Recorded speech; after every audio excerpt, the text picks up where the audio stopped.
할렐루야. 네, 반갑습니다. 날씨가 조금 쌀쌀해졌는데요. 뭐 전에 비하면 추운 것도 아니죠.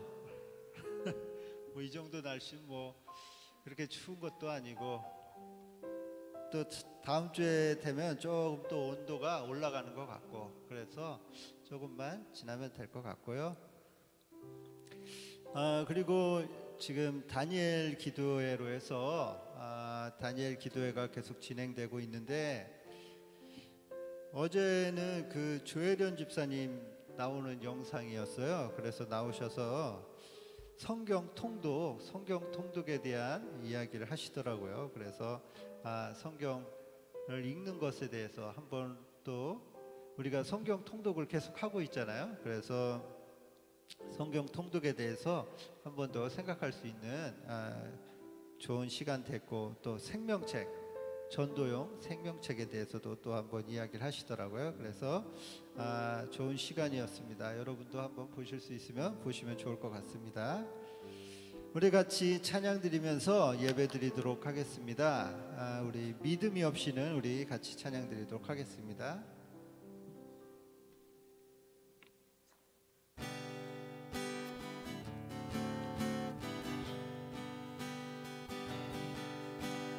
주님, 제 마음이 너무 둔해서 주님을 볼 수 없습니다. 이 땅에 속하여 이 땅만 보다가 주님 손을 놓쳤습니다. 나는 나그네로 왔는데 왜 주저앉게 되었나. 나는 정직인데 언제부터 내 삶의 주인이 되어버렸나.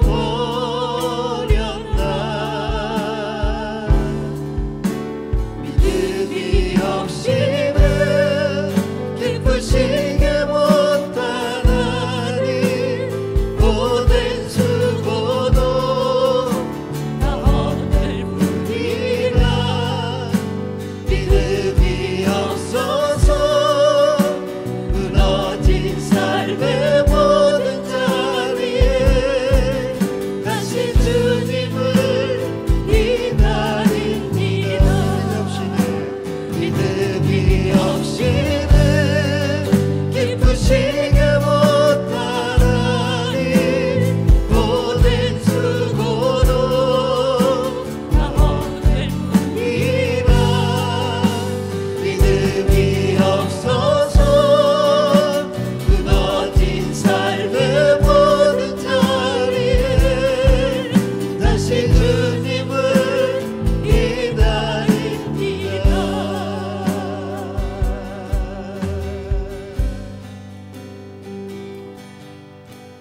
주님, 제 마음이 너무 둔해서 주님을 볼 수 없습니다. 이 땅에 속하여 이 땅만 보다가 주님 손을 놓쳤습니다. 나는 나그네로 왔는데 왜 주저앉게 되었나.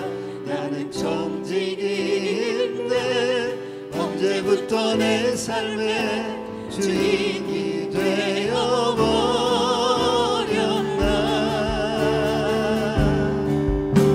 믿음이 없이는 기쁘시게 못하나니 고된 수고도 다 얻을 뿐이라.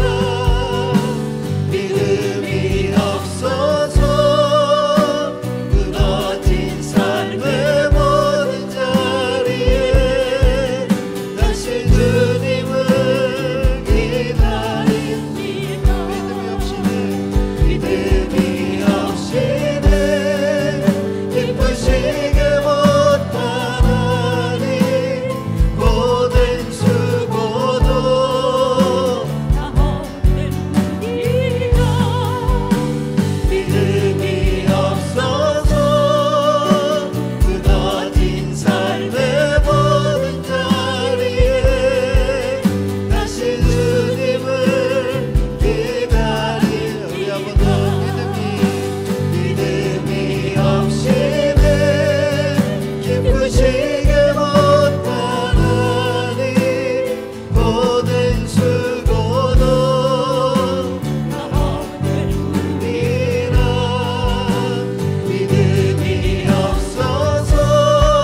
이번에는 나의 슬픔을, 우리 이제 감사의 달이어서 나의 슬픔이라는 찬양 우리 같이 기쁨으로 같이 찬양 드리겠습니다.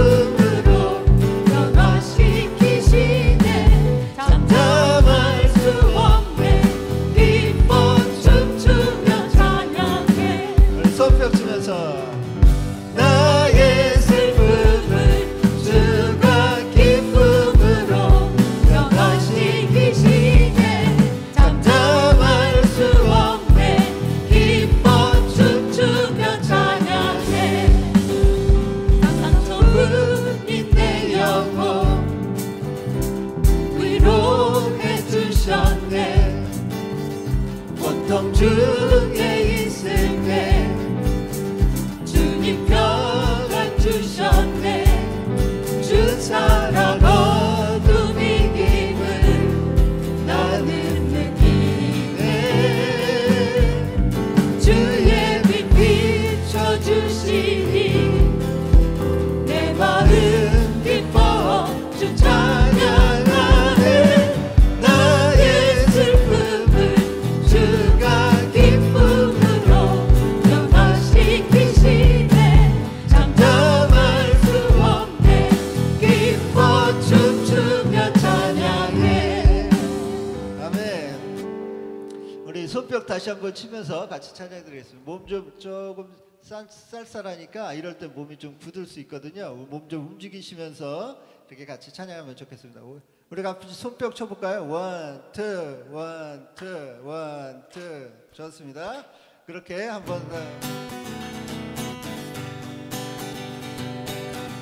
나의 슬픔을 주가 기쁨으로 변화시키시네. 잠잠할 수 없네. 기뻐 춤추며 찬양해.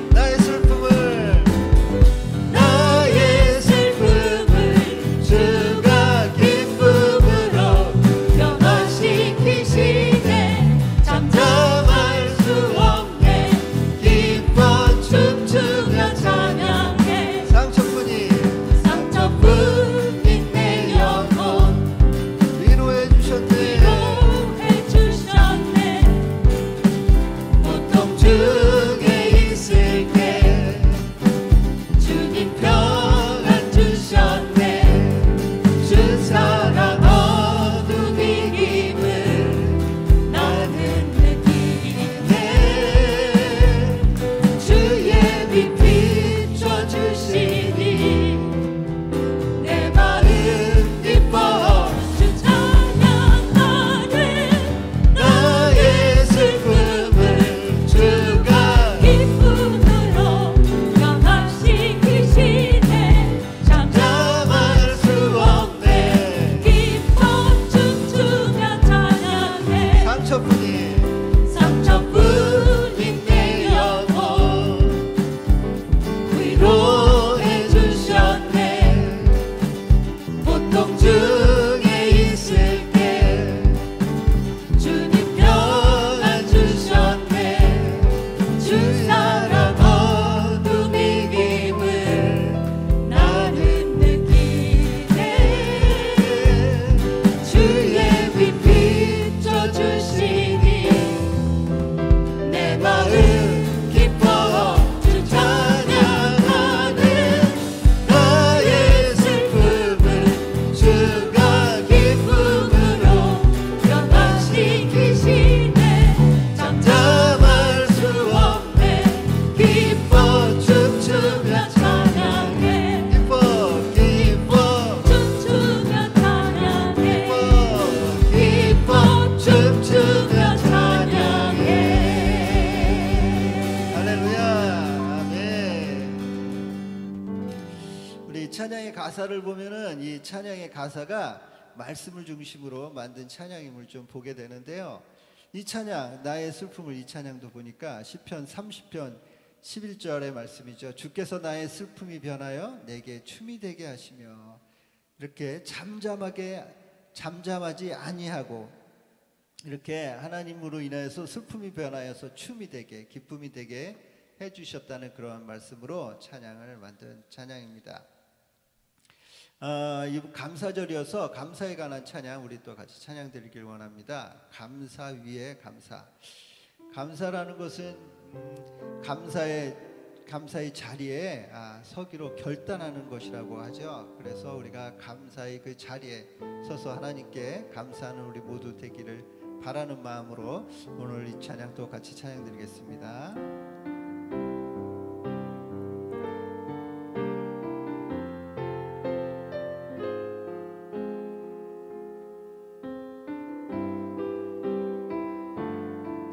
감사 위에 감사. 겸손히 올리는 나의 기도. 잠시만요. 가사 나왔네요. 겸손히 다시 한번 찬양 드리겠습니다. 겸손히 올리는 나의 기도, 간구보다 감사를 드립니다. 응답하심도 거절하심도 기다리라 하심도 그저 감사. 다시 한번 겸손히 올리는 나의 기도, 간구보다 감사를 드립니다. 응답하심도 거절하심도 기다리라 하심도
같이 일어서서 다니엘의 기도로 나아가도록 하겠습니다.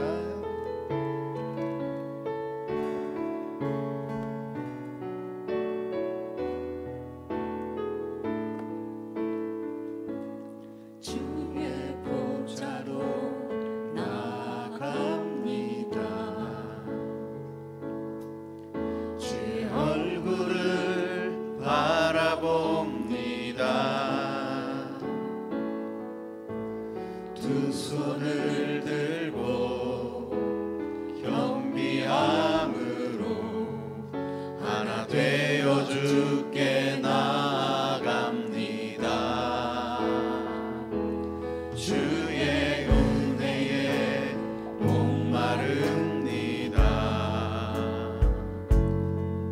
주의 음성을 사모합니다.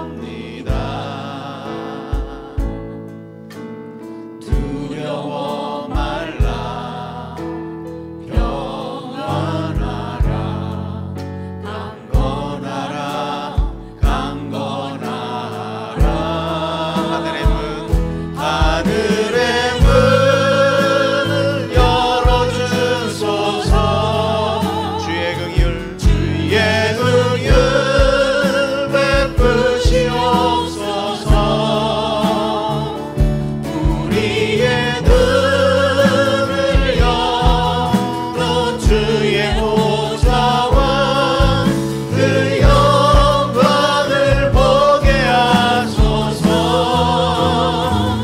주 얼굴 비춰주소서. 위로의 손으로 만져주소서. 우리로 주님을 간증하는 주인공 되어 주를 사랑케 하소서. 하늘의 문 열어주소서. 하늘의 문 열어주소서. 주의 긍휼 베푸시옵소서. 우리의 눈을 열어 주의 보좌와 그 영광을 보게 하소서. 주 얼굴 비춰주소서. 위로의 손으로 만져주소서. 우리로 주님을 간증하는 주인공 되어 주를 사랑케 하소서. 영광 영광 영광 영광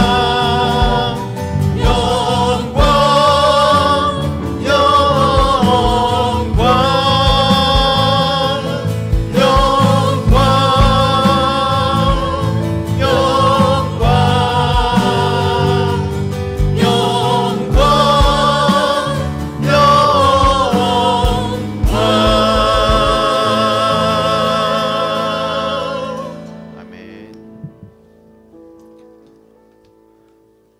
우리의 삶을 주관하시는 주님, 거룩한 주의 날 주님의 전으로 나와 예배드리게 하심을 감사드립니다. 지난 한 주간도 인도해 주신 은혜에 감사드립니다. 여름이 더위를 물러낸 지 한참이 되어 어느덧 겨울의 문턱에 왔습니다. 저희들의 신앙이 움츠러들지 않도록 은혜를 더하여 주옵시고 믿음의 성도들이 사랑으로 추위를 녹이게 하여 주시고 따뜻한 주님의 사랑을 알도록 은혜 내려 주옵소서. 주님, 지난 한 주간도 알게 모르게 지은 죄들을 회개하오니 용서하여 주옵소서. 이제 다음 주면 추수감사주일입니다. 준비하는 손길들에게 감사가 넘치게 하여 주옵소서. 우리 교회 몸이 불편하신 권사님과 집사님들이 계십니다. 주님, 한 분 한 분 주님의 손길로 어루만지시어 기적의 치유의 은혜를 받을 수 있도록 치유하여 주옵소서. 오늘 단위에 세우신 목사님을 통하여 주님의 말씀을 듣고자 합니다. 말씀에 은혜 받고 성령이 임하도록 하여 주옵소서. 말씀으로 승리하게 하시고 주님의 사랑을 증거하는 주님의 증인들이 되도록 인도하여 주옵소서. 유영일 전도사님, 우리에게 찬양 사역자로 세우셨으니 매주 준비하시는 찬양에 지혜를 주셔서 향기로운 찬양 예배 이루어지게 하옵시고 축복 내려 주옵소서. 한상원 전도사님이 외국으로 출장을 떠나셨습니다. 타국에서 어려움이 있었겠지만 주님께서 잘 감당하고 돌아오실 수 있도록 지켜주시옵소서. 김순주 사모님과 김은혜 사모님에게도 강건함과 축복의 은혜를 더하여 주옵소서. 교회를 위해 수고하는 각 부서마다 마무리 잘 하시고 생명의 면류관을 향하여 경주하게 하옵소서. 이 모든 말씀 사랑이 많으신 예수님의 이름으로 기도드렸습니다.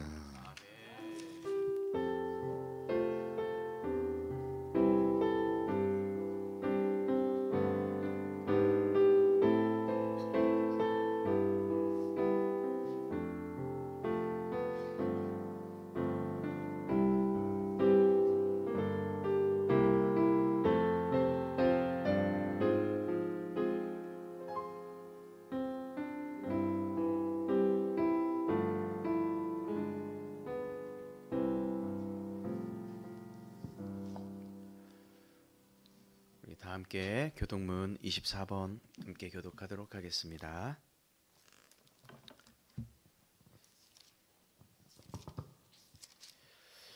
교독문 24번입니다.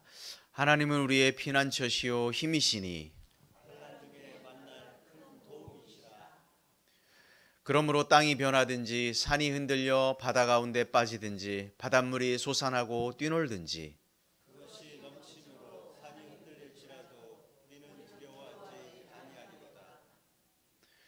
한 시내가 있어 나뉘어 흘러 하나님의 성 곧 지존하신 이의 성소를 기쁘게 하도다.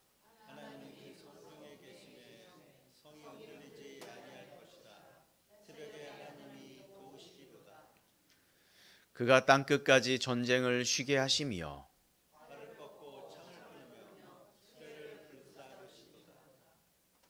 이르시기를 너희는 가만히 있어 내가 하나님됨을 알지어다.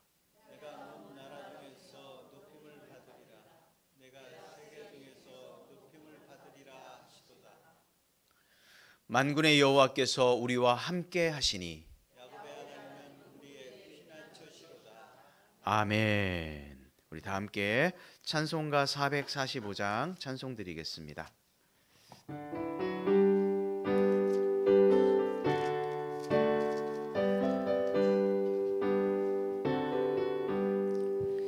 대산을 넘어 험곡에 가도 빛 가운데로 걸어가면 주께서 항상 지키시기로 약속한 말씀 변치 않네.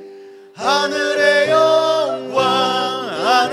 영광 나의 맘속에 차고도 넘쳐 할렐루야를 힘차게 불러 영원히 주를 찬양하리. 캄캄한 밤에 다닐지라도 주께서 나의 길 되시고 나에게 밝은 빛이 되시니 길 잃어버릴 염려 없네. 하늘의 영광 나의 맘속에 차고도 넘쳐 할렐루야를 힘차게 불러 영원히 주를 찬양하리.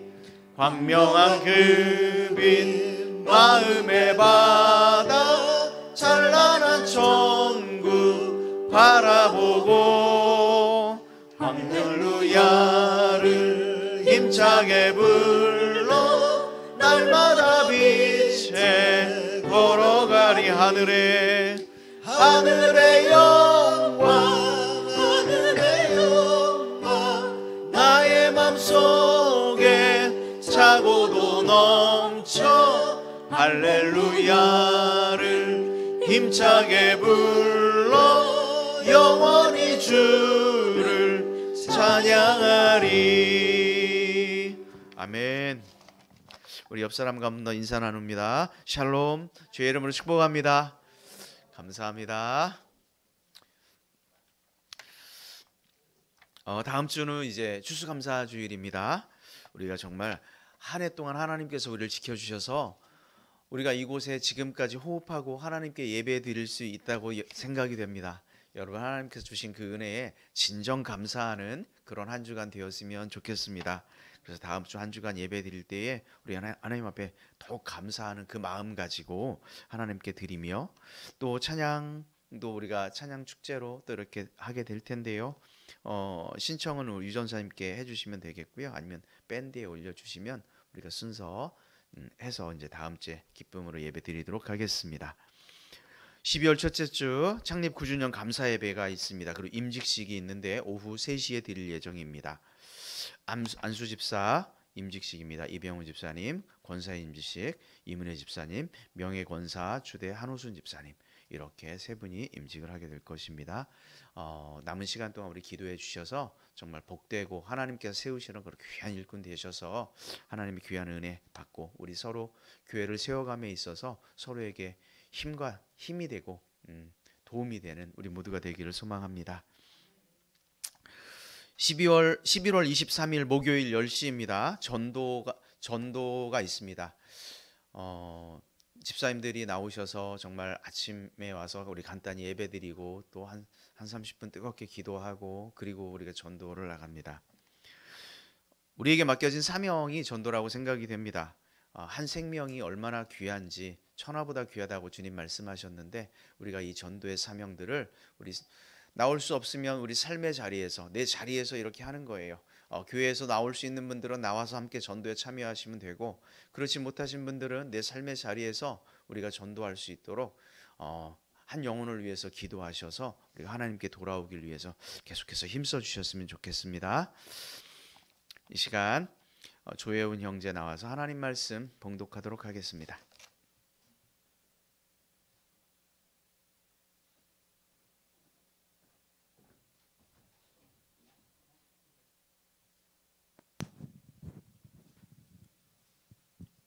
말씀 봉독하겠습니다. 오늘 말씀은 고린도후서 6장 1절에서 2절 말씀입니다. 신약성경 291쪽입니다. 우리가 하나님과 함께 일하는 자로서 너희를 권하노니 하나님의 은혜를 헛되이 받지 말라.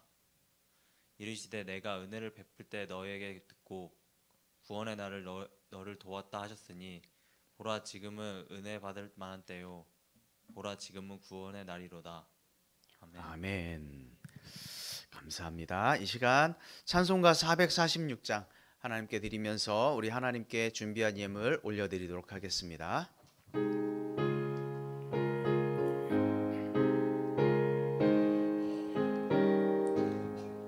주 음성 외에는 참 기쁨 없도다.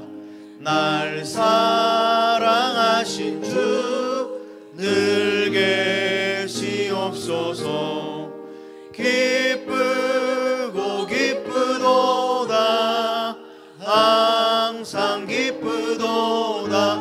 나 주께 왔사오니 복 주옵소서. 나 주께 왔으니 복 주시옵소서. 주와 함께 계시면 큰 시험이 이기네. 기쁘고 기쁘도다. 항상 기쁘도다. 나 주께 왔사오니 복 주옵소서. 주 떠나가시면 내 생명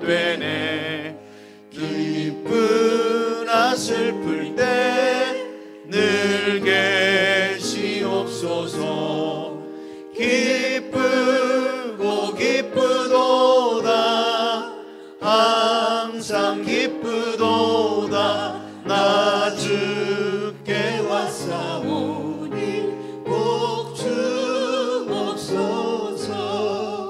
그 귀한 언약을 이루어 주시고 주 명령 따를 때 늘 계시옵소서. 기쁘고 기쁘도다 항상 기쁘도다 나 주께 왔사오니 복 주옵소서. 아멘. 하나님 감사합니다. 이 아침에 주님께서 우리를 주님 전으로 불러주시니 참으로 감사합니다. 하나님, 세상에서 우리를 구원하여 주시고 죄악에서 우리를 자유케 하신 그 하나님의 은혜에 진심으로 감사를 올려드립니다. 세상의 아버지 하나님, 많은 사람들 가운데 우리를 선택하여 주시고 하나님의 자녀 삼아 주시며 하나님의 기업을 우리가 받아 누릴 수 있도록 은혜 주시니 참으로 감사합니다. 하나님, 우리의 살아온 이 모든 것들이 감사하여 또 감사함을 이 시간 고백합니다. 하나님, 우리의 감사를 기뻐 받아 주옵소서. 이 시간 주님 앞에 이 예물을 드렸습니다. 11조 예물로, 감사 예물로, 건축원금으로, 주일원금으로 갖가지 제목을 담아 마음을 담아 드리는 이 예물을 하나님 기뻐 받아 주옵소서. 하늘의 신령한 문을 열어주시고 신령한 보고를 열어주셔서 우리에게 하늘양 없는 하나님의 은혜로 채워 주옵소서. 이 예물이 쓰이는 곳곳마다 온전히 하나님의 영광만이 나타나게 하여 주시옵소서. 아버지 하나님, 한 해 동안 지켜주신 하나님께서 우리의 모든 인생을 생사화복을 주님께서 주장하여 주옵소서. 감사를 드리며 예수님의 이름으로 기도 올리옵나이다. 아멘. 오늘 하나님의 말씀은 은혜가 진짜 은혜가 되려면 이런 말씀입니다. 예수님께서 길을 가시다가 술집 앞에서 비틀거리고 있는 술 주정뱅이를 만나서 깜짝 놀라서 이렇게 물었습니다. 네가 절름발이었을 때 내가 고쳐주었는데 어떻게 이렇게 사냐? 그의 대답은 그런데 굉장히 날카로워 있었습니다. 주님이 내 다리는 고쳐주셔서 걸어 다녔지만 살 길이 막막했습니다. 직장을 구할 수가 없었습니다. 돈은 없는데 다리가 멀쩡해서 구걸할 수도 없었습니다. 너무 살 길이 막막해서 홧김에 술을 계속 마셨습니다. 그러다 보니 이렇게 알코올 중독자가 되어 버렸습니다. 또 길을 가시던 예수님께서 길거리를 방황하는 창녀를 만나게 됩니다. 그런데 가만히 보니까 어디서 많이 본 여인입니다. 알만한 여인입니다. 그녀는 간음의 현장에서 잡혔다가 예수님의 도움으로 구출된 여인이었습니다. 예수님께서는 또 당황하시며 물으셨습니다. 당신은 어찌하여 다시 창녀가 되었느냐고. 그녀가 대답합니다. 예수님께서 저를 그때 구해주셔서 정말 고마웠습니다. 그러나 사람들이 나를 더럽다고 외면했습니다. 아무도 저를 사람으로 취급해주지 않았습니다. 너무 외롭고 힘들어서 다시 창녀가 되었습니다. 또 길을 가시다 예수님께서 저작거리에서 깡패가 사람을 때리는 모습을 보았습니다. 예수님께서 또 놀라셨습니다. 그런데 이 깡패가 먼저 예수님을 알아보고 예수님께 이렇게 이야기합니다. 예수님, 저는 본래 앞 못 보는 소경이었는데 예수님께서 고쳐주셨지요. 그런데 보면 뭐합니까? 온 세상이 다 더럽고 썩었던 걸요. 그래서 화풀이로 닥치는 대로 부수고 때리고 살아갑니다. 저는 제 인생을 부수고 있습니다. 이 이야기는요, 성경에 있는 이야기를 이어서 아일랜드 출신 작가였던 오스카 와일드라고 하는 분이 소설을 썼습니다. 이건 소설입니다. 이 소설의 제목이 뭐냐면 지옥의 단편입니다. 그 이야기의 줄거리입니다. 이들은 한결같이 예수님으로부터 정말 많은 은혜를 받은 사람들이었습니다. 걸을 수 있게 되었고 눈을 뜨게 되었고 죄를 용서받았습니다. 그런데 이후의 삶은 결코 은혜롭지 못했습니다. 은혜를 은혜로 받지 못하고 은혜를 헛되게 받았던 것이죠. 그래서 은혜도 감사도 누리지 못하는 삶을 그들은 다시 살아가고 있다. 그런 내용입니다. 오스카 와일드는 이 작품을 통해서 은혜에 대한 감사가 없다면 지옥의 출발점이 된다. 그렇게 꼬집고 있습니다. 은혜를 은혜로 만들어야 되는데 그들은 그렇게 살지 못했다. 그렇게 이야기합니다. 사랑하는 여러분, 우리 모두는 하나님의 은혜를 받은 사람들인 줄로 믿습니다. 우리가 은혜를 받되 헛되이 받지 않기를 주의 이름으로 축원합니다.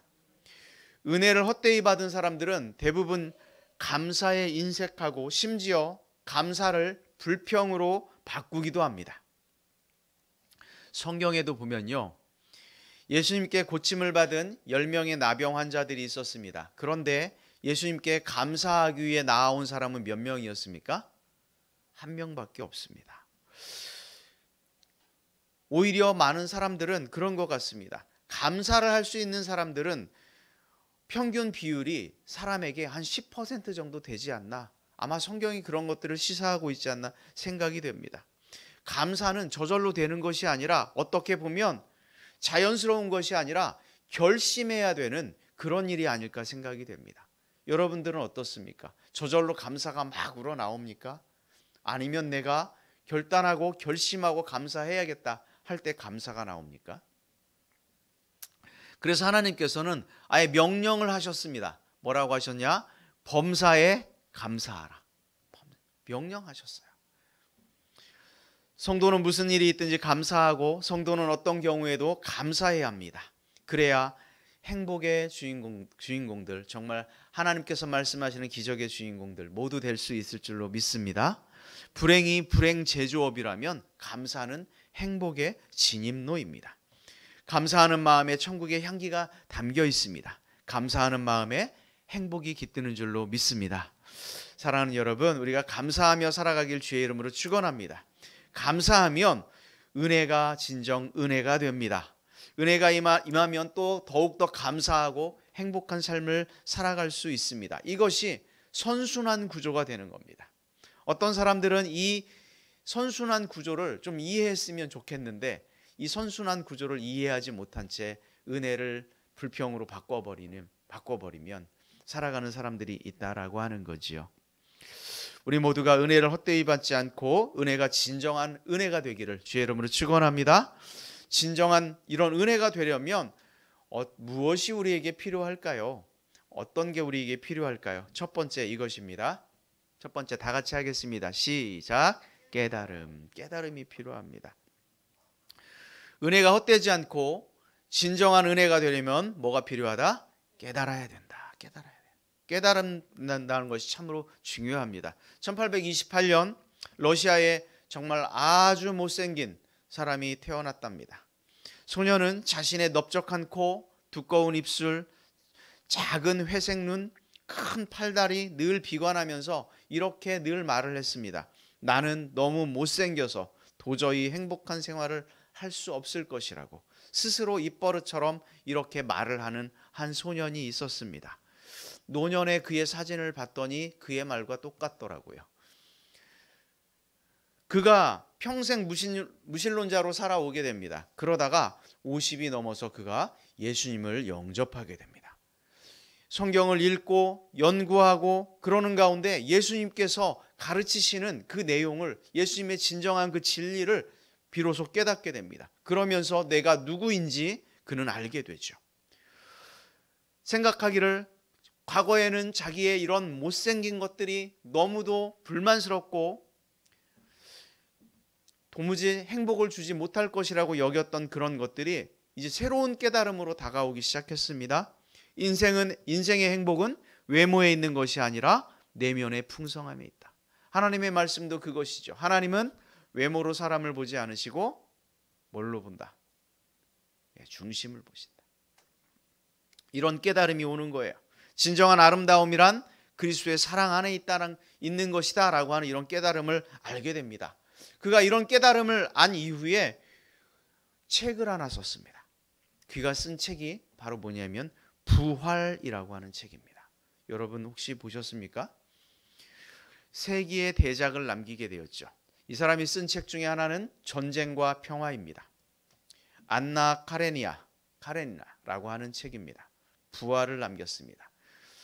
19세기 말 20세기 초에 가장 위대한 작가로 손꼽히는 사람입니다. 바로 톨스토이입니다. 깨닫고 나니까 자기의 인생이 얼마나 소중한지 그는 알게 되었죠. 인생이 달라졌습니다. 그래서 깨닫는 것이 참 중요하죠. 자기에게 주어진 은혜가 얼마나 큰 것인지 깨달을 때 그의 인생이 달라지더라라고 하는 말입니다. 성경에도 그런 이야기가 있습니다. 누가복음 7장에 보면 한 여인이 향유 옥합을 깨트리는 그런 장면을 기록하고 있습니다. 여러분 잘 아는 말씀이죠. 이 사건의 배경은 갈릴리의 한 바리새인 시몬이라고 하는 사람이 예수님의 소문을 듣고 예수님을 자기의 집으로 초청하여서 식사를 하고 있는 그런 장면에서 시작이 됩니다.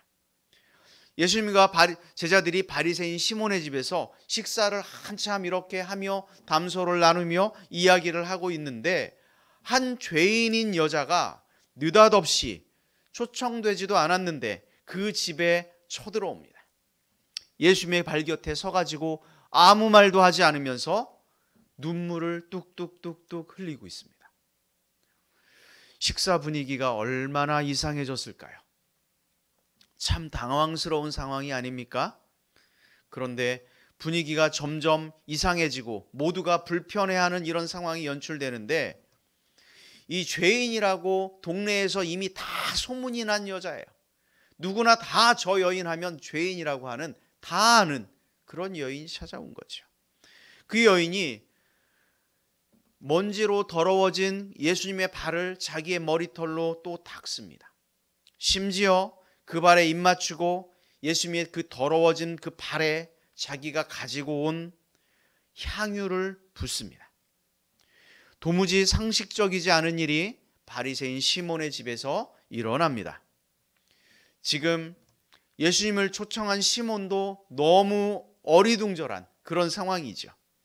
초청하지도 않은 사람이 그것도 동네에서 누구나 다 아는 죄인이라고 소문난 그 여인이 예의와 상식에도 맞지 않는 이상한 행동을 그것도 남의 집에서 지금 하고 있는 겁니다. 죄인이라고 하는 것은 그녀의 이름이 오늘 본문에 누가복음에 나와 있지 않지만 그 여인의 직업이 부도덕한 행실과 관계된 것으로 우리는 추정할 수 있습니다. 창녀이거나 그와 비슷한 직업에 종사하는 여인이었을 것입니다. 지금까지도 어리둥절하였지만 예수님의 반응이 너무 뜻밖입니다. 이 여인이 남자들이 식사하는 자리에 허락도 없이 갑자기 들어와 예수님의 발에 향유를 붓고 머리털로 닦고 입 맞추고 그렇게 하는 이상한 행동을 예수님은 거절하지 않으셨습니다. 내보내는 게 아니에요. 오히려 용인합니다. 허락합니다. 예수님도 그 여인이 어떤 죄를 지었는지 너무도 잘 알고 있었을 텐데 도대체 왜 그 여인을 내쫓거나 피하지 않으시고 가만히 내버려 둔단 말인가? 바리새인 시몬이 생각했을 때 도무지 이해할 수 없는 그런 상황입니다. 예수님에 대해서 도덕적이고 훌륭한 분이라고 생각해서 자기가 너무 존경해서 그 예수님을 자신의 집에 모셔서 식사를 지금 하고 있는 건데 이 사건을 보고 어떤 마음이 들었냐면 예수님께 대한 실망감이 막 올라옵니다. 내가 알았던 예수님이 아니구나. 그래서 못마땅한 마음으로 예수님에 대해서 의심하는 마음이 들어서 이런 생각을 하죠. 그리고 그것에 대해 이렇게 기록해놨어요. 누가복음 7장 37절에 보니까 이 사람이 만일 선지자라면 자기가 만지는 이 여자가 어떠한 자 곧 죄인인 줄을 알았으리라. 이 말의 어감이 어떤 겁니까? 내가 알았던 선지자가 맞나? 내가 알았던 그 예수님이 맞나? 분명히 저 여인이 죄인이었을 텐데 왜 저렇게 행동하지? 라고 지금 어떻게 하는 거예요? 마음속에 불만하는 거예요. 그죠? 그러니까 예수님께서 바리새인 시몬의 이 마음을 알았을까요? 몰랐을까요? 알았어요. 바로 알아차렸죠. 그러면서 한 비유로 그 제자들과 시몬에게 이야기를 해요. 이렇게 얘기합니다. 빚진 자 둘이 있는데 하나는 500데나리온을 빚졌고 다른 하나는 50데나리온을 빚졌다. 그런데 이 두 사람은 이 빚을 도무지 갚을 수가 없어서 어려워하고 있는 상황이다. 그랬더니 주인이 할 수 없이 이 두 사람을 어떻게 했냐면 탕감해 줬다. 과연 누가 더 이 주인을 그를 더 사랑하겠느냐? 여러분 누구이겠습니까? 500데나리온입니까? 50데나리온입니까? 당연히 500데나리온이겠죠. 그 이야기를 하는 거예요.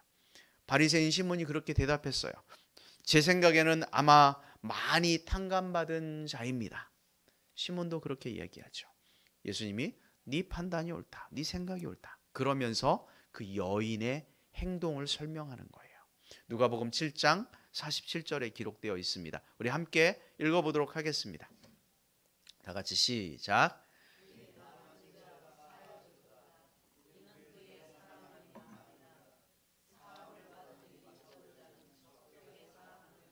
아멘.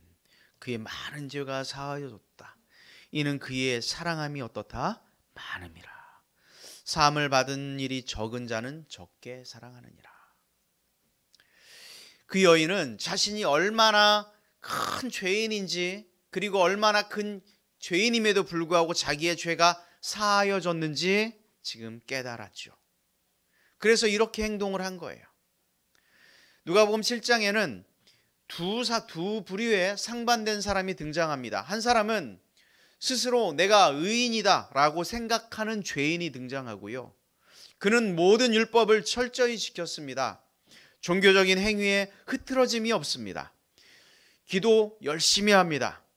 남들이 보이는 곳에서 더 열심히 기도합니다. 11조요 하나도 빠뜨리지 않습니다. 헌금이요 정말 너무도 각종 제목을 담아서 잘 드립니다. 봉사에 너무도 철저히 하지요. 그는 스스로 의인이라고 생각하는 죄인입니다. 두 번째 부류의 사람이 나오는데 한 사람은 이 사람은 스스로 죄인이라고 생각하는 죄인입니다. 그는 세상 사람들의 손가락질을 받는 그런 사람이었습니다. 얼굴을 떳떳이 들고 다닐 수 없는 그런 죄인이었죠. 사람들은 그녀와 상종하는 것도 극도로 꺼렸습니다. 모두가 그녀를 피하고 조롱합니다. 그녀는 스스로 죄인이라고 생각하는 죄인이죠. 이 두 사람은 같은 공간에 있습니다. 같은 시간에 그것도 예수님과 함께 있지요. 그러나 그들의 예수님이 대하는 태도는 너무도 다릅니다. 스스로 의인이라고 생각하는 바리새인 시몬은 향유옥합을 깨뜨려 부은 그 여인의 행동에 대해서 매우 못마땅하게 생각하죠. 그뿐 아니라 죄인인 여인의 행동을 제재하지 않고 오히려 용납하신 예수님을 마음속으로 비웃기까지 하죠. 그러나 스스로 죄인이라고 생각하는 그 여인의 태도는 바리새인 시몬과 전혀 달랐습니다. 자기가 지은 수많은 죄를 사해 주신 예수님의 은혜가 얼마나 크고 놀랍던지 주님을 위해서라면 자기가 가진 모든 것을 다 드리고 싶은 그 마음이 가득했습니다.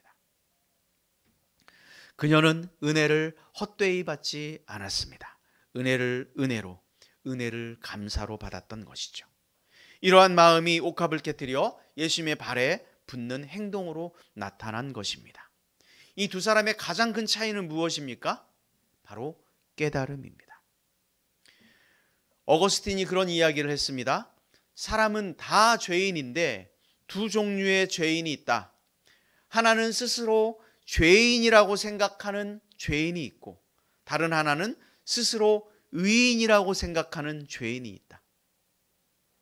은혜도 마찬가지입니다. 모두가 은혜 속에 살지만 은혜를 아는 사람이 있고 은혜를 모르는 사람이 있죠.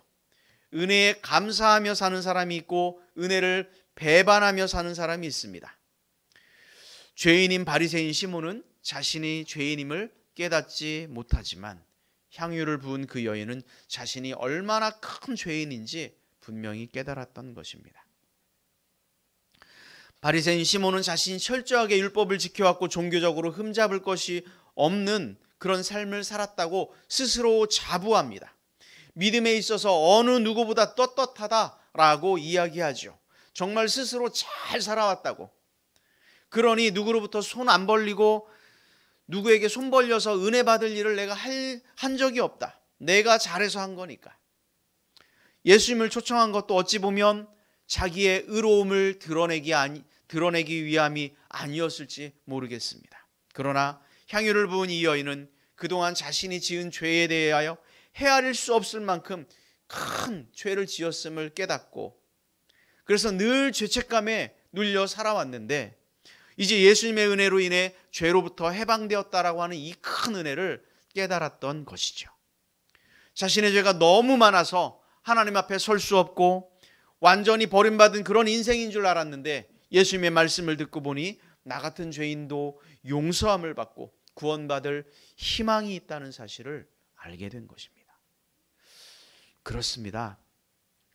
우리가 예수님을 믿고 회개하면 주님께서는 용서해 주십니다. 새 사람 되어 새로운 인생을 출발할 수 있는 기회를 우리에게 주시는 줄로 믿습니다. 너무나도 감사하고 감격스러운 일이 아닐 수 없습니다. 이처럼 그녀는 은혜를 은혜로 받은 것입니다. 사람은 마음에 담겨진 대로 표정을 짓고 말도 하고 행동을 합니다. 감사와 은혜가 마음에 담겨져 있으면 어떻게 합니까? 그 사람의 행동은 은혜롭고 정말 감사의 행동이 나오죠. 그래서 값비싼 향유를 드릴 때 은혜가 넘치고 감격이 넘칩니다. 그러나 불평, 불만이 마음에 담겨져 있으면 늘 못마땅합니다. 이것도 부족하고 저것도 부족하고. 예수님께서 죄인을 용서하시고 받아들이는 그 모습도 심지어 못마땅합니다. 사랑하는 교회 여러분, 저와 여러분들 마음속에는 무엇이 담겨져 있습니까? 주님의 은혜에 대한 감사가 담겨져 있습니까? 바라기는 우리 가운데 하나님의 은혜로 가득하길 주의 이름으로 축원합니다. 그래서 우리가 정말 이 추수의 계절에, 감사의 계절에 주님 주시는 그 은혜를 분명히 깨달아 하나님께 은혜를 갚는, 감사로 드리는 우리의 모든 삶이 되길 주의 이름으로 축원합니다. 그래서 은혜가 감사가 되고, 은혜가 또 섬김이 되고, 은혜가 사랑이 되고, 은혜가 또 겸손이 되고, 은혜가 은혜로 나타나기를 주의 이름으로 축원합니다.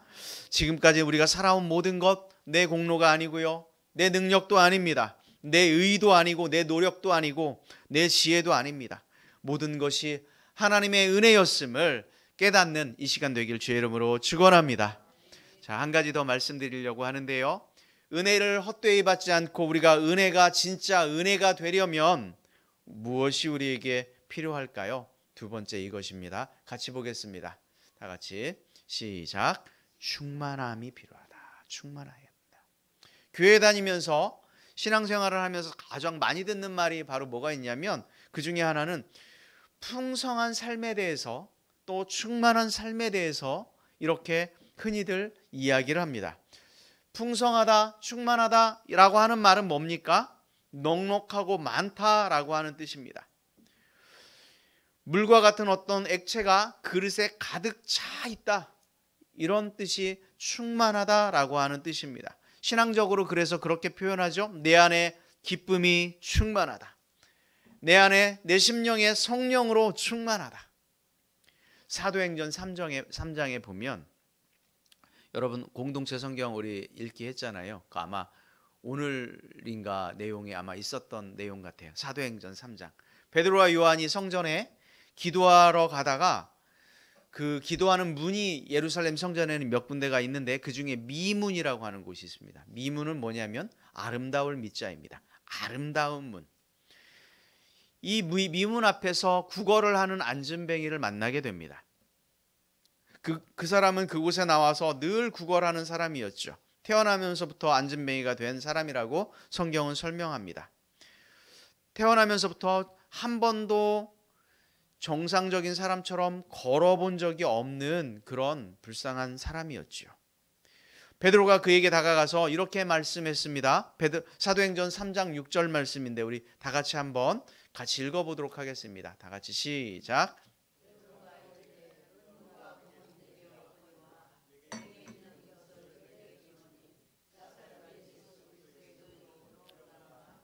할렐루야. 아멘. 베드로는 안전뱅이에게 그렇게 말을 합니다. 내게 은과 금은 없지만 내가 있는 게 하나 있는데 나사렛 예수의 그리스도의 이름으로 일어나 걸어라. 그가 가지고 있는 게 도대체 뭘까요? 그가 있어요. 돈도 없고 은도 없고 금도 없는데 그가 가지고 있는 게 뭐가 있어요? 그랬더니요, 그 사람이 어떻게 됐어요? 일어났어요. 일어나서 걷고 뛰고, 그리고 또 어떻게 했을까요? 하나님을 찬양했어요. 안전뱅이가 베드로와 요한을 만났을 때 처음에 원했던 게 뭔지 알아요? 뭘 원했을까요? 베드로와 요한을 향해서 은과 금을 원했죠. 그래서 베드로와 요한은 그 마음을 아시고 뭐라고 이야기해요? 내가 뭐가 없다? 은과 금이 없다. 당신이 그렇게 원하는 은과 금은 내가 없다. 이렇게 얘기하죠. 그는 걷는 것을 기대하는 것이 아니라 사실은 은과 금, 사실은 동전 그 몇 푼이 자기의 그릇에 떨어지는 것을 원했어요. 그때 베드로 사도의 말을 들어보면 은과 금이 없다. 나에게 가득 찬, 그러나 내가 있는 것이 하나 있는데, 이 말은 뭐냐면 나에게 가득 찬 어떤 것이 있는데, 나에게 충만한 어떤 것들을 가지고 있는데, 그 이야기입니다. 내가 당신에게 지금 주려고 합니다. 지금 베드로는 그에게 하나님의 충만함이 무엇인지, 예수 그리스도로 충만한 것이 무엇인지 지금 보여주고 싶어요. 그러면서 했던 말이 바로 뭡니까? 나사렛 예수 그리스도의 이름으로 뭐하라? 일어나 걸으라. 아멘. 이 두 사람의 비교가 나오죠. 여기서 두 사람의 또한 충만함이 나옵니다. 충만함이 어떻게 다른지 결정이 됩니다. 안전뱅이는 그 사람이 원했던 충만함은 무엇이었을까요? 그에게 충만함은 그의 동전 넣는 그릇에 동전이 가득 차는 거예요. 오늘 하루의 일당을 벌어야 됩니다. 그곳에서 이 동전 그릇이 가득 차는 게 그 사람의 인생의 충만함이에요. 적어도 어제보다는 더 많은 동전을 받을 수 있었으면 그것이 그 안전뱅이의 충만함이죠. 어쩌면 그의 관점에서 그렇게 살아왔던 그에게 그것이 최선이었을지도 모를 일입니다. 하루하루 구걸해서 그저 자신의 그릇에 동전 떨어지는 그 소리를 자신의 마음으로 채웠던 그 삶을, 그걸 소망 삼아 살았던 이 사람의 살았던 온 인생이 어떻게 보면 이해가 됩니다.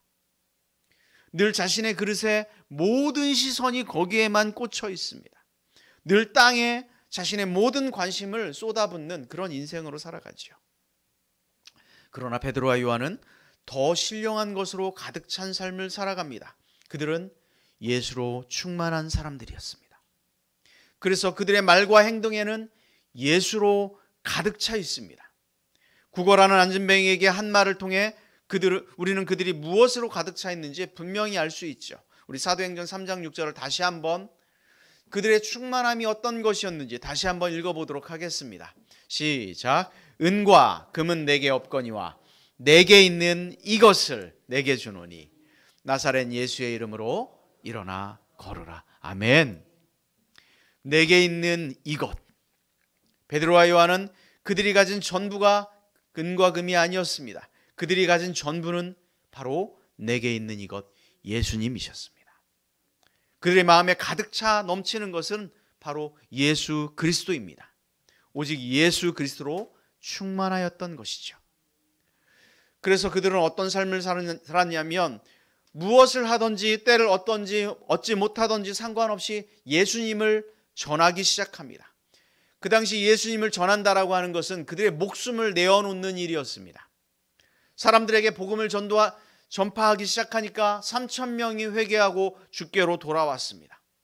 설교 중에도 말씀을 선포하는 그 중에도 그들의 온 심령 가운데는 예수로 충만하였습니다. 예수로 가득했어요. 그렇기에 앉아서 동전으로 삶을 채우려는 그에게 예수의 충만함이 흘러 넘치게 되는 겁니다. 동전 하나로 충만함을 꿈꾸었던 안진뱅이에게 진정한 은혜가 무엇인지 보여주는 사건이 바로 사도행전 이 본문이죠. 이것이 어떻게 가능합니까? 그들이 예수로 충만하였기 때문에 가능한 일이었습니다. 예수로 충만하니까 생각할 수 없는 뛰어넘는 그 큰 은혜가 진짜 은혜가 되는 거예요. 동전 하나 받고 내일 또 나와서 구걸하는 그런 인생이 그렇게 사는 것이 아니라 그게 무슨 은혜입니까?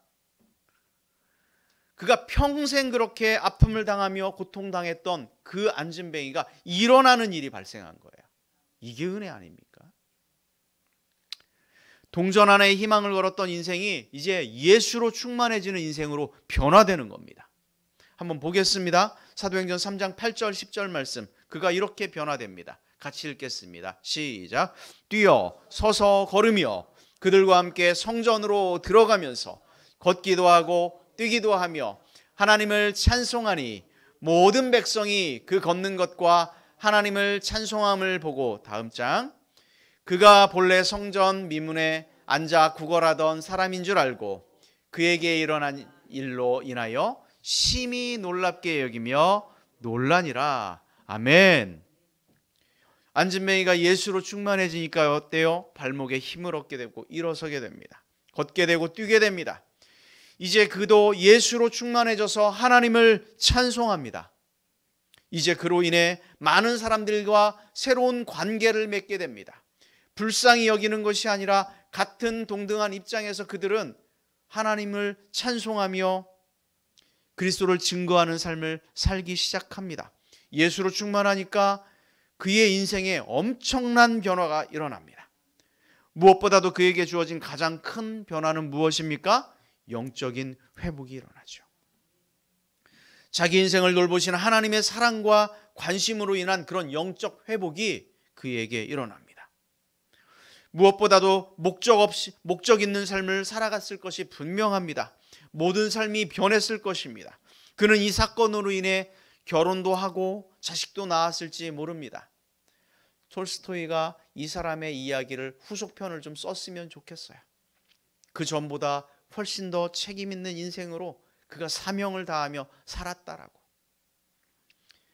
모든 것이 가능한 것은 예수의 충만함 때문입니다. 이 충만은 안진뱅이가 원하는 것이 조금 더 채워지는 것이 아니라 은과 금을 더 많이 얻는 것이 아닙니다. 참으로 하나님의 그 신령한 것으로 채워지는 것인 줄 믿습니다. 에베소서 4장 13절에요. 이와 비슷한 말씀을 사도 바울이 또 했습니다. 4장 13절 말씀을 같이 보겠습니다. 우리가 다 하나님의 아들을 믿는 것과 아는 일에 하나가 되어 온전한 사람을 이루어 그리스도의 장성한 분량이 충만한 데까지 이르리니. 아멘. 그렇습니다. 우리 또한 이렇게 살아야 되는 거죠. 그리스도의 충만한 그 분량까지, 장성한 분량까지 우리가 그리스도로 충만한 삶을 살아가길 주의 이름으로 축원합니다. 그렇습니다. 은혜가 진짜 은혜가 되려면 하나님의 그 충만함이, 그리스도로 충만함이 우리 가운데 나타나야 될 줄로 믿습니다. 이제 우리도 예수로 충만하여져서 은혜가 진정한 은혜가 되는 그런 삶을 보여주길 주의 이름으로 축원합니다. 매일 동전그릇에 소망을 품는 것이 아니라 하늘의 신령한 것을 더욱 사모하기를 주의 이름으로 축원합니다. 오직 예수를 얻어서 예수로 충만하여지기를 주의 이름으로 축원합니다. 그래서 우리도 이제 곧 서고 뛰고 걷고 전하고 하나님을 찬양하는 그런 인생으로 정말 은혜가 진짜 은혜가 된 그 삶을 우리 모두 살아가기를 주의 이름으로 축원합니다. 세상에는 은혜를 헛되이 받는 사람들이 있고 은혜가 진정한 은혜가 되게 하는 사람들이 있습니다. 은혜를 헛되이 받는 사람들의 특징은 감사가 없다라고 하는 것이죠. 또 은혜를 쉽게 잃어버립니다. 내가 잘해서, 내가 잘나서 했다라고 생각하기 때문이죠. 그래서 모든 일을 이야기할 때 내가라고 이야기합니다. 내가 했습니다. 내가 이것도 했고 내가 이것도 했고. 그러나 은혜를 은혜로 받는 사람들은 그들에게 진정한 은혜에 대한 깨달음이 있지요. 하나님께서 나같이 부족하고 죄 많은 나를 너무도 사랑하셔서 나의 죄를 대신 지시고 예수님을 십자가에 내어주셨다라고 하는 이 사실을 너무도 분명히 깨닫는 거죠. 그래서 주님의 은혜로 산다고. 그래서 그들의 말에는 내가 아니라 주님이 하셨다고. 주님이 하셨다고. 여러분, 11월 벌써 10개월을 넘게 우리가 지내왔어요. 우리가 살아온 것이 정말 내가 살아온 것이 아니라 주님이 함께 하셨음을 고백하길 축원합니다. 나의 나된 것은 모두 하나님의 은혜인 것을 깨닫고 그런 감사하는 인생 모두 되길 축원합니다. 그래서 우리 모두가 예수로 충만한 그런 삶을 살아가길 축원합니다. 예수님이 나의 삶의 목적과 이유가 되기를 주의 이름으로 축원합니다. 그래서 예수로 인하여 충만하여져서 낙심해서 일어나고 좌절해서 벗어나고 걷고 뛰며 하나님을 찬양하는 그런 인생, 그런 복된 인생으로 살아가길 주의 이름으로 축원합니다. 오늘 본문 말씀에 보라 지금은 은혜 받을 만한 때요, 보라 지금은 구원의 날이로다, 이렇게 말씀합니다. 그렇습니다. 지금 은혜 받는 거예요. 구원의 은혜, 생명의 은혜, 성령 충만의 은혜가 우리 모두에게 임하길 주의 이름으로 축원합니다. 어제 저녁에 아까 유전사님도 말씀을 하셨지만 그 조혜련 집사님이 그 간증하는 걸 들었어요. 여러분들 들으셨습니까? 도전이 되었습니다. 그 팔남매인데 아무도 예수를 믿지 않다가 이성미 집사님이 그 조혜련 집사를 이렇게 전도해서 어떻게 믿게 되었어요. 그랬는데 팔남매가 심지어 뭘 믿고 있었냐면 남묘 호랑개교인가 뭐 아무튼 그런 뭐 이상한 그런 걸 믿었답니다. 일본 무슨 불교. 평생 그것만 믿다가, 그런데요, 지금 그 식구들이 8명인데 8명이 다 예수님을 믿는답니다. 그게 어떻게 가능했냐, 그 이야기를 막 간증하는 거예요. 제가 다 이야기하면 재미없을 것 같아서 궁금하시면 꼭 보세요.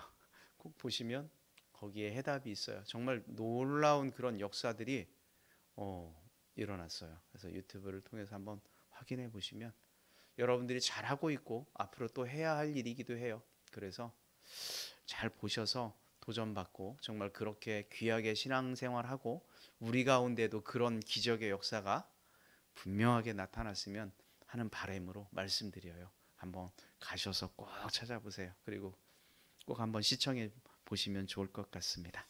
자, 이 시간 다 함께 일어나셔서 우리 찬송하도록 하겠습니다.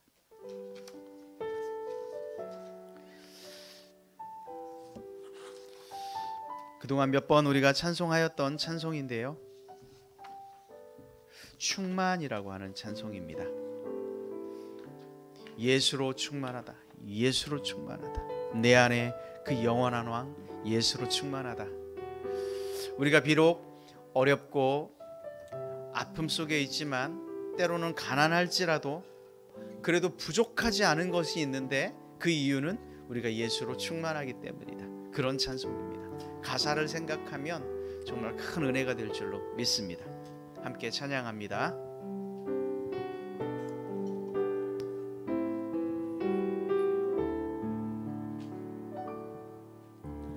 무명이어도 공허하지 않은 예수 안에 예수 나를 만족함이라 가난하여도 부족하지 않은 것은 예수 안에 오직 나는 부요함이라. 한 번 더. 무명이어도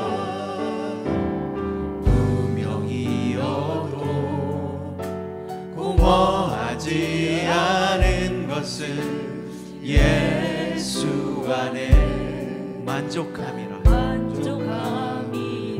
우리가 가난하여도 부족하지 않은 이유는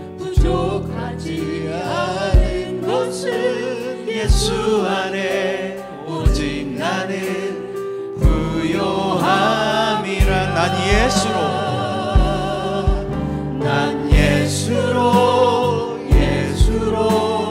예수로 충만하네. 난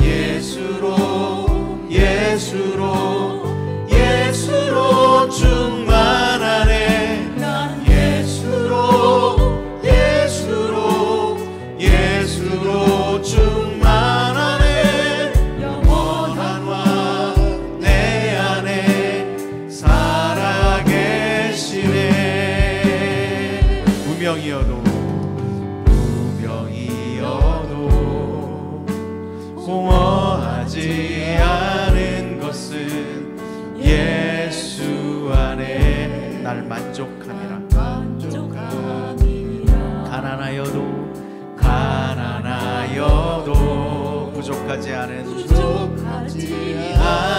것은 예수 안에 오직 나는 부요함이라. 고난 중에도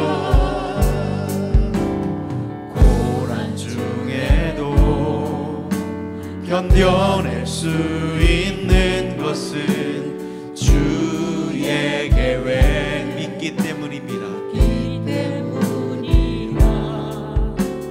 실패하여도 일어설 수 있는 것은 예수 안에 오직 나는 승리함이라. 난 예수로 충만하네. 난 예수로 충만하네. 난 예수로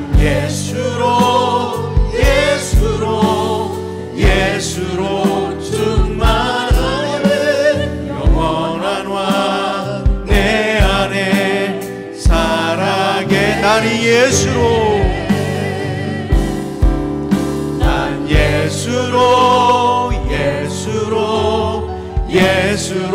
충만하네. 난 예수로 충만합니다. 난 예수로 충만하네. 영원한 왕 내 안에 살아게. 모든 것이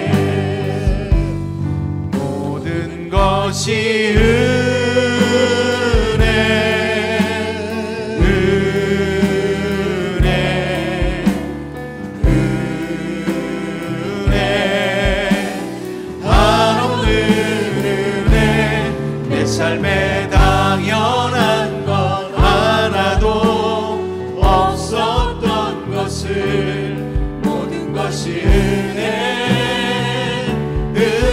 우리 목소리 높여 찬양합니다.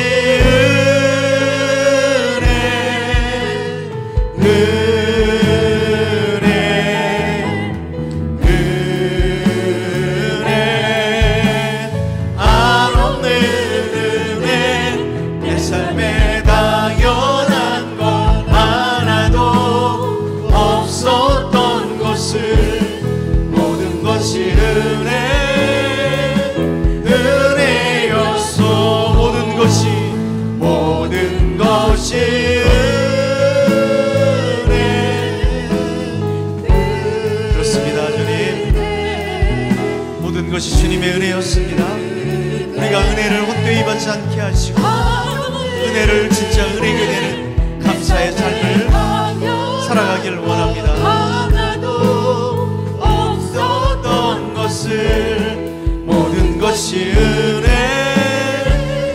은혜였소. 아멘. 시간 함께 기도했으면 좋겠습니다. 하나님, 우리가 내가 사는 것이 아니라 하나님께서 우리를 인도하셨습니다. 하나님의 은혜로 우리를 지금까지 살게 하셨습니다. 이런 귀한 깨달음이 우리 가운데 있게 하여 주옵소서. 하나님께서 우리에게 은혜를 베푸셨음을 그리하여서 우리가 이제 예수로 충만하여 살아가겠습니다. 다짐하며 선포하며 고백하는 시간 되게 해달라고 시간 함께 말씀을 생각하며 함께 기도하며 나아갑니다. 오 주님, 이 시간 우리와 함께하여 주옵소서. 아버지 하나님이여, 주님께서 우리를 위하여 십자가의 물과 피를 쏟으시며 죄인인 우리를 구하여 주는 이 시간 깨달으며 나아갑니다. 아버지 하나님, 나처럼 큰 죄인도 주님께서 구원하셨는데 그 큰 죄인이 하나님의 은혜로 말미암아 하나님의 구속의 은혜로 말미암아 하나님의 자녀 되었음을 이 시간 바라봅니다. 하나님, 이 시간 깨달아 주님 앞에 나아가게 하여 주옵소서. 죄인인 우리를 주님께서 의인 삼아주시고 하나님의 백성 삼아주시고 하나님의 자녀 삼아주셨음을, 하나님께서 우리를 사랑하여 주셔서 지금까지 인도하셨음을 깨닫는 우리의 삶이 되게 하여 주시옵소서.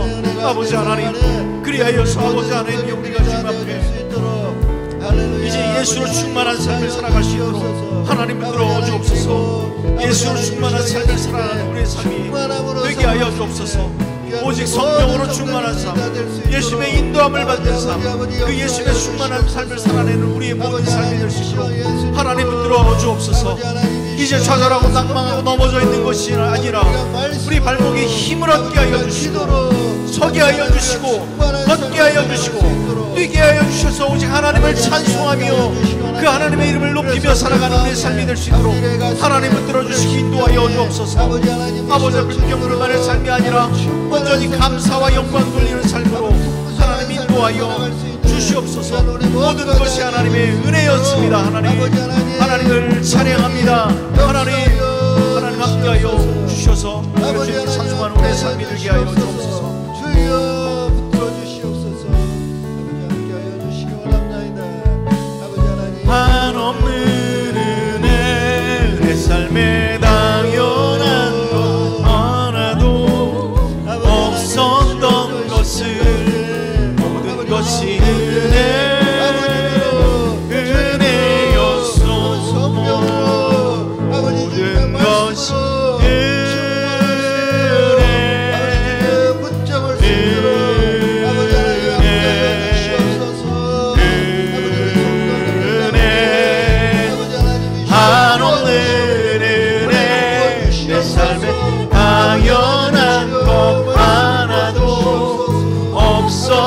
모든 것이 모든 것이